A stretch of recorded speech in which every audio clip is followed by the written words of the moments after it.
Alright, should we do something fun? Should we change the color grading this video to make it look more like the color grading when they're at Castle Black in Game of Thrones?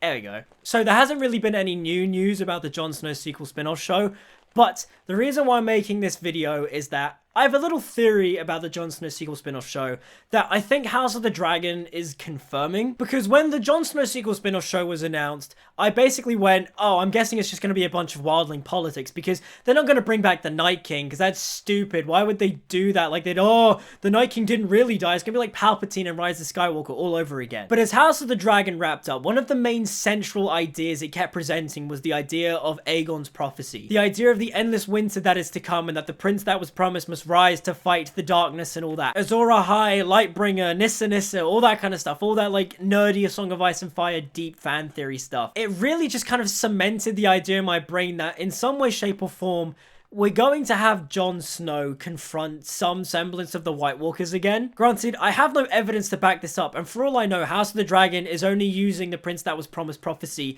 as a way to sort of link it all into the Game of Thrones show.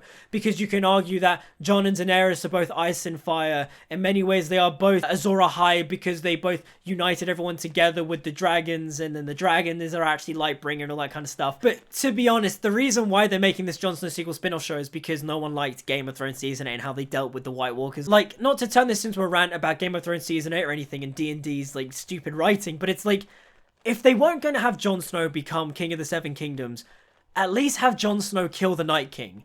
And if he wasn't going to kill the Night King, at least have him do something in the Long Night Battle, because he really doesn't do anything. What? He runs away from a couple of zombies, he screams at a drag. They couldn't even let him kill the dragon. Like, if Jon wasn't going to kill the Night King, at least let him kill the dragon. He has a Valyrian steel sword at his side the whole time, and from what the show has established, Valyrian steel, all you have to do when facing a White Walker or White is just cut them and they will die. So all Jon had to do was literally just like run up the bit of rubble that was blocking him and the dragon from each other and just stab the dragon really easy.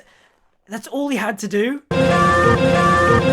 Anyways, I digress. Painful memories about the Long Night aside, I do think now that the probability of the White Walkers being in the Jon Snow sequel spin-off show is much higher. Even though I do think it's stupid and the writers have to come up with a very clever and reasonable way for the White Walkers to return, it does kind of just make sense now, like that's what the show would be about. Because whilst I do believe the show will deal with wildling politics in some way and Jon Snow will become the king beyond the wall, I do think that the White Walkers are kind of a needed threat. Also, call me crazy, but I do think a possible way for the Night King to return would be Bran. Because a popular theory at the time was that the mark the Night King gave to Bran was actually a means for the White Walkers to break the magic of the wall and pass the wall into the rest of the Seven Kingdoms. But then you get to Season 7 of Game of Thrones and that's not the case because the White Walkers just use a dragon to break through the wall. And aside from the fact that the Night King's mark didn't really do much on Bran apart from being, what, like a homing beacon in the Winterfell battle, and it broke the magic of the Three-Eyed Raven's cave, the mark on Bran didn't really play a significant role in the Game of Thrones show. And so, crazy fan theory here,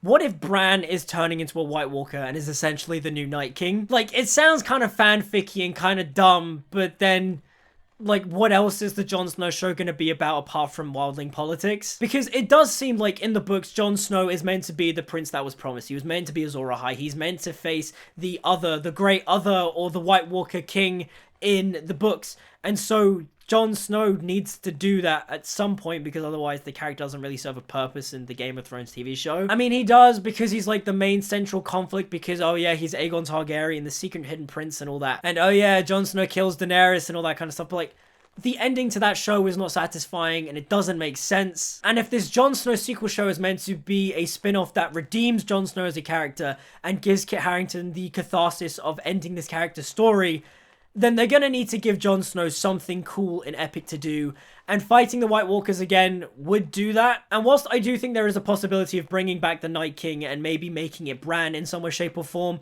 what the show needs to do is make it work, because any idea can work. You just have to make it work. Now, I'm not saying I'm in love with the idea of them having to bring back the White Walkers, because to be honest, I'd rather just forget about the Long Night altogether, because it's too much pain, it's too painful. But the fact that House of the Dragon keeps hammering home the idea of Aegon's prophecy and the prince that was promised, it does make me more inclined to the idea of bringing back the White Walkers and giving Jon Snow a more satisfactory payoff to that whole subplot, because that was his subplot, and They ruined it by having Arya Stark appear out of nowhere.